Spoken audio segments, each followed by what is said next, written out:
ഇന്ന് പരവമീൻ വറുക്കുന്നതാണ് ചെയ്യുന്നത്. ആദ്യം തന്നെ പരവമീൻ നന്നായി കഴുകിയെടുത്തതിന് ശേഷം പുറമേ നല്ലതുപോലെ വരഞ്ഞു കൊടുക്കുന്നുണ്ട്. ഇതിലേക്ക് 1 ടേബിൾ സ്പൂൺ എരിവുള്ള മുളക് പൊടിയും 1 ടേബിൾ സ്പൂൺ കാശ്മീരി മുളക് പൊടിയും ചേർത്ത് കൊടുക്കുന്നുണ്ട്.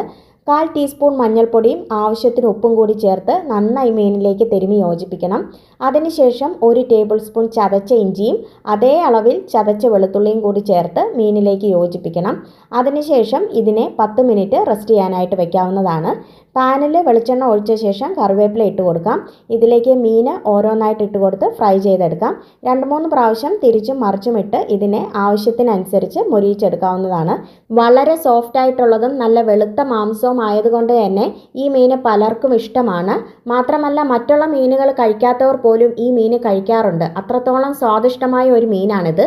നല്ല ചൂട് കുത്തരിച്ചോറും ചീരത്തോരനും കുറച്ച് സാമ്പാറും അതിൻ്റെ കൂടെ പരവമീൻ വറുത്തതും കൂട്ടി കഴിക്കുകയാണെങ്കിൽ അടിപൊളിയായിരിക്കും. എല്ലാവരും ട്രൈ ചെയ്ത് നോക്കിക്കോളൂ. താങ്ക്